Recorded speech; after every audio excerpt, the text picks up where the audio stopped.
എല്ലാവർക്കും A to Z ടിപ്സിൻ്റെ പുതിയൊരു job information വീഡിയോയിലേക്ക് സ്വാഗതം. അപ്പോൾ മഹാത്മാഗാന്ധി സർവകലാശാലയിൽ വനിതകൾക്ക് ഒരു വേക്കൻസി വന്നിട്ടുണ്ട്. അപ്പോൾ 5 വേക്കൻസികളെ റിപ്പോർട്ട് ചെയ്തിരിക്കുന്നത് താൽക്കാലിക അടിസ്ഥാനത്തിലാണ്, ദിവസവേതന അടിസ്ഥാനത്തിലാണ് നിയമിക്കുന്നത്. അപ്പോൾ താല്പര്യമുള്ളവർ വീഡിയോ മുഴുവൻ കണ്ടതിന് ശേഷം ഇതിൽ പറഞ്ഞ പോലെ ചെയ്താൽ മതി. അപ്പോൾ ഇതിൻ്റെ ഒഫീഷ്യൽ നോട്ടിഫിക്കേഷൻ ലഭിക്കാൻ നിങ്ങൾ മഹാത്മാഗാന്ധി സർവകലാശാലയുടെ ഒഫീഷ്യൽ വെബ്സൈറ്റ് പോയി കഴിഞ്ഞ് അപ്പോയിൻമെൻറ്റ്സ് എന്ന് പറയുന്ന ടാബ് പോയി കഴിഞ്ഞാൽ ലഭിക്കുന്നതാണ്. അപ്പോൾ ഇത് തന്നെയാണ് ഒഫീഷ്യൽ നോട്ടിഫിക്കേഷൻ. ജസ്റ്റ് വായിച്ച് നോക്കുക. www.mgu.ac.in എന്ന് പറഞ്ഞ വെബ്സൈറ്റ് മുഖാന്തരമാണ് ഈ ഒരു വിജ്ഞാപനം പുറപ്പെടുവിച്ചിരിക്കുന്നത്. അപ്പോൾ മഹാത്മാഗാന്ധി സർവകലാശാല, പ്രിയദർശിനി ഹിൽസ്, PO, കോട്ടയം 686560 എന്ന വിലാസമാണ് കൊടുത്തിരിക്കുന്നത്. നോക്കാം നമുക്ക് ഈ വിജ്ഞാപനത്തിൽ എന്തെല്ലാം കാര്യങ്ങളാണ്, ആർക്കെല്ലാമാണ്, എന്തെല്ലാം വേക്കൻസികളാണ് വന്നിരിക്കുന്നത് നോക്കാം.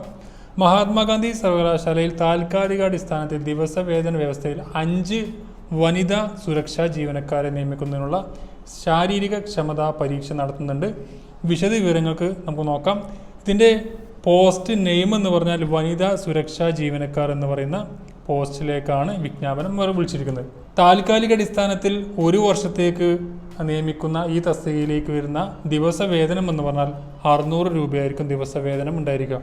മൊത്തം ഇതിൽ വിളിച്ചിരിക്കുന്ന 5 വേക്കൻസികളാണ് റിപ്പോർട്ട് ചെയ്തിരിക്കുന്നത്. ഈ ഒരു തസ്തികയിലേക്ക് നിങ്ങൾക്ക് പങ്കെടുക്കാൻ കഴിയുന്ന യോഗ്യത നോക്കുകയാണെങ്കിൽ, ഏജ് ലിമിറ്റ് നോക്കുകയാണെങ്കിൽ 30 വയസ്സിനും 45 വയസ്സിനും ഇടയിലുള്ളവർക്ക് മാത്രമേ ഇതിൽ പങ്കെടുക്കാൻ കഴിയുള്ളൂ. 1/1/2019 വെച്ചായിരിക്കും ഏജ് കണക്കാക്കുക.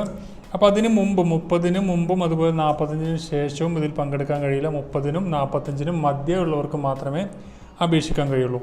യോഗ്യത നോക്കുകയാണെങ്കിൽ ആർക്കാണ് ഇതിൽ പങ്കെടുക്കാൻ കഴിയുക നോക്കുകയാണെങ്കിൽ NCC B/C സർട്ടിഫിക്കറ്റ് നേടിയവർ, NCC B അല്ലെങ്കിൽ C സർട്ടിഫിക്കറ്റ് നേടിയവർ, അല്ലെങ്കിൽ NSSൽ റിപ്പബ്ലിക് പരേഡിൽ പങ്കെടുത്ത ആളുകൾ, അല്ലെങ്കിൽ BSF, CRPF, പാരാമെഡിക്കൽ ഫോഴ്സ് തുടങ്ങിയവ സേവന പരിചയമുള്ള ആളുകൾ, സ്പോർട്സിൽ അന്തർ സർവകലാശാല മത്സരങ്ങൾ പങ്കെടുത്ത വനിതകൾക്ക് മാത്രമേ ഇത് അപേക്ഷിക്കാൻ കഴിയുള്ളൂ.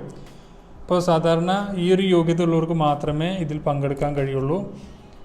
ശാരീരികക്ഷമതാ പരീക്ഷ തീയതി ഉണ്ടായിരിക്കുന്നത് 6/8/2019 ചൊവ്വാഴ്ച 7 മണിക്കായി, രാവിലെ 7 മണിക്കായിരിക്കും ശാരീരികക്ഷമതാ പരീക്ഷ ഉണ്ടായിരിക്കുക.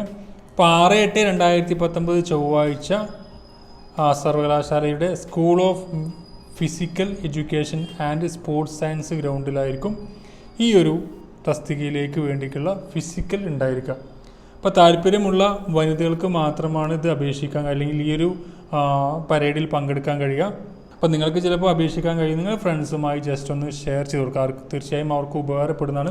അതുപോലെ തന്നെ ഇതിൽ കൊടുത്തിട്ടുണ്ട് ശാരീരികക്ഷമതാ പരീക്ഷയിൽ പങ്കെടുക്കാൻ താല്പര്യമുള്ള ഉദ്യോഗാർത്ഥികൾ താഴെ പറയുന്നവ സ്വയം സാക്ഷ്യപ്പെടുത്തിയ പകർപ്പുകളുമായി അന്നേ ദിവസം 7:00-ന് മുമ്പ് സർവകലാശാലയിലെ school of physical education and sports ഗ്രൗണ്ടിൽ ഹാജരാവേണ്ടതാണ്.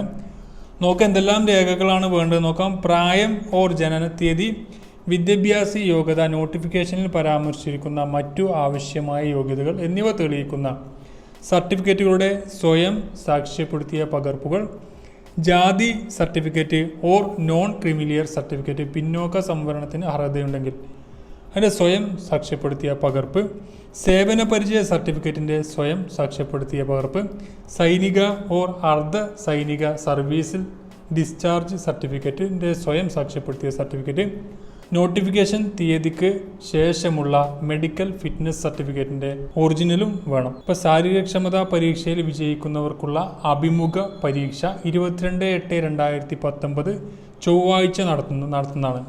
അപ്പോൾ ഇതിൽ വിജയിച്ച ആളുകൾക്ക് ചൊവ്വാഴ്ച ഇൻ്റർവ്യൂ ഉണ്ടായിരിക്കുന്നതാണ്. 22/8/2019 ഇതിൻ്റെ ഇൻ്റർവ്യൂ ഉണ്ടായിരിക്കാം. യോഗ്യരായ ഉദ്യോഗാർത്ഥികൾ തങ്ങളുടെ വിദ്യാഭ്യാസ ഓർ സർവീസ് യോഗ്യതയുടെ ഒറിജിനൽ സർട്ടിഫിക്കറ്റുകൾ സഹിതം അന്നേ ദിവസം തന്നെ രാവിലെ 9-ന് സർവകലാശാലയിലെ അഡ്മിനിസ്ട്രേറ്റീവ് ബ്ലോക്കിലുള്ള ADA 4 സെക്ഷനിൽ ഹാജരാവേണ്ടതാണ്. അപ്പോൾ ഈ ഫിസിക്കലിൽ പാസ്സായ ആളുകൾക്കാണ് ഈ ഒരു അവസരം. ഈ 22/8-ന് പോകേണ്ടതുള്ളൂ. ഇപ്പോൾ ഫിസിക്കലിന് പങ്കെടുക്കാൻ താല്പര്യമുള്ളവർക്ക് ഈ പറഞ്ഞ രേഖകളും കാര്യങ്ങളൊക്കെ ആയിട്ട് നിങ്ങൾക്ക് ഈ ഒരു ക്വാളിഫിക്കേഷൻ ഉണ്ടെങ്കിൽ മാത്രം നിങ്ങൾക്ക് ഈ ഒരു ഫിസിക്കലിന് അറ്റൻഡ് ചെയ്യാൻ സാധിക്കുന്നതാണ്. അപ്പോൾ നിങ്ങൾ മാക്സിമം നിങ്ങളുടെ ഫ്രണ്ട്സുമായി ജസ്റ്റ് ഷെയർ ചെയ്യുക. ആർക്കെങ്കിലും ഒരാൾക്കെങ്കിലും ചിലപ്പോൾ ഉപകാരപ്പെടുന്നതാണ്. അപ്പോൾ ഇത്തരത്തിലുള്ള ജോബ് അപ്ഡേറ്റ്സുകളും ന്യൂസുകളൊക്കെ ലഭിക്കാൻ വേണ്ടി നിങ്ങൾ ചാനൽ സബ്സ്ക്രൈബ് ചെയ്യില്ലെങ്കിൽ ഇപ്പോൾ തന്നെ സബ്സ്ക്രൈബ് ചെയ്യുക. മറ്റെവിടെയും കൊണ്ടും കാണാം. Thank you for watching. Have A nice day.